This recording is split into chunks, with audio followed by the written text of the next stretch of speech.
2탄 잠소리 멈춤. 공감 시작! 1탄 학교폭력 관계 회복이 답이다에 이어 전라남도 교육청 김경신 장학사님과 함께 이번 시간에는 학교폭력을 예방하고 자녀와 소통하는 법에 대해 알아보도록 하겠습니다. 장학사님, 이런 질문이 들어왔어요. 직장 생활로 바빠서 혹시 내 아이가 학교폭력 피해를 당하고 있는데 정작 부모가 모르고 있을까봐 걱정이 된다네요. 어떻게 하면 좋을까요? 네, 아이들을 잘 관찰해 보면 몇 가지 징후가 있습니다. 표정이 어둡고 평소보다 기운이 없다. 이유 없이 학교를 가기 싫다고 하거나 막무가내로 전학시켜 달라고 한다. 죽고 싶다 혹은 죽어라와 같은 극단적인 내용의 낙서가 있다. 이름만 불러도 놀라는 등 사소한 일에 크게 반응하고 평소보다 예민하다. 그런 낌새가 보이면 더 주의 깊게 살펴봐야겠네요. 아이들이 클수록 핸드폰 사용 시간이 점점 늘어나고 있어요. 사이버 폭력 피해에 관한 정보도 갖고 계시죠? 네, 사이버 폭력의 징후는 다음과 같아요.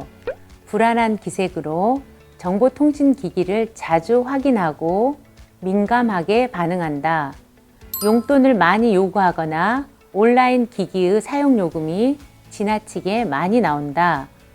SNS 상태의 글귀나 사진 분위기가 갑자기 우울해지거나 부정적으로 바뀐다. 카카오톡 프로필 그런 거 말씀하시는 거죠? 혹시 또 다른 현상이 있을까요? 부모가 자신의 노트북, 핸드폰, 태블릿을 만지거나 보는 것을 극도로 싫어하고 민감하게 반응한다. 갑자기 SNS 계정을 비공개로 바꾸거나 탈퇴한다. 아이들을 관찰하면 학교 폭력이 심각해지기 전에 알 수 있겠네요.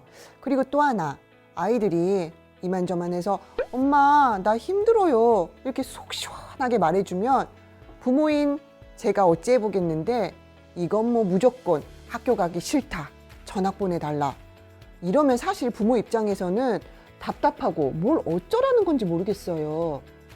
아이들이 종종 보호자와 대화하는 것을 싫어하는 경우가 있습니다. 보호자들도 대화하는 법을 배울 필요가 있습니다. 아이가 슬프다고 말하면 너는 슬프구나 라고 인정해주고, 아이가 학교 가기 싫다라고 하면 너는 지금 학교 가기 싫구나 라고 아이의 마음 상태를 존중해 주어야 합니다. 잠시만요, 장학사님.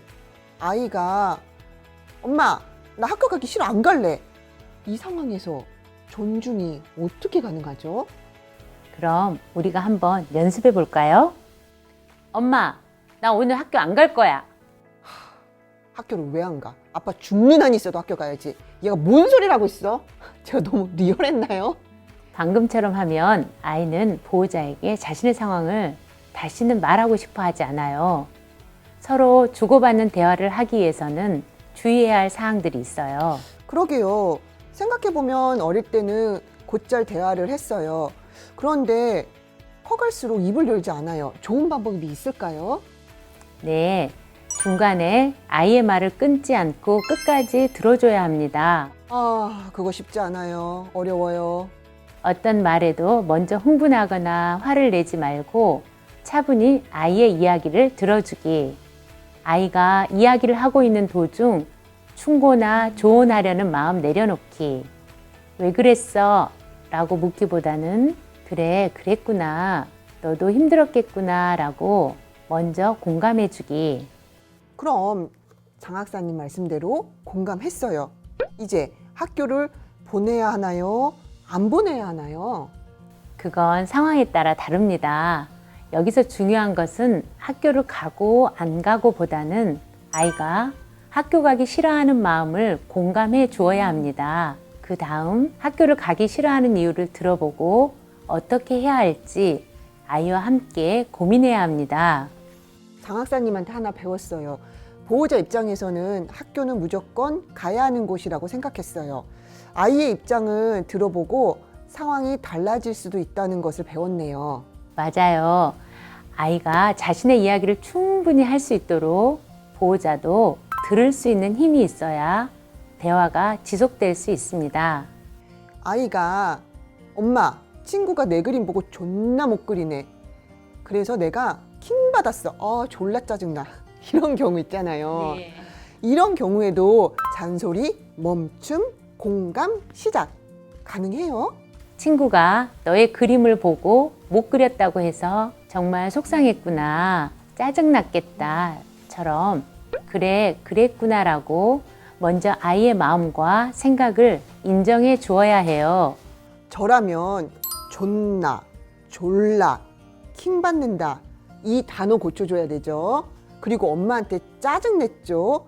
이런 거 혼내고 가르쳐야 된다고 생각을 했는데 아이의 마음을 헤아리면서 그래, 그랬구나 먼저 표현하라는 거죠. 바로 그겁니다. 보호자 입장에서는 화가 날 수 있어요. 그 순간 멈추고 알아차림이 필요합니다. 잔소리, 멈춤 이거네요. 아이에게 충고 조언하는 순간 아이는 엄마가 자신의 마음을 이해하지 못한다고 오해하고 다시는 이야기하려고 하지 않습니다.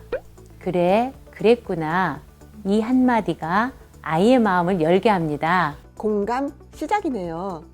일상적인 대화가 가능해지면 학교 폭력이 발생했을 때도 아이들이 자연스럽게 보호자에게 이야기하게 됩니다. 대화가 가능해지면 학교 폭력 초기에도 보호자가 도울 수 있겠어요. 네, 맞습니다.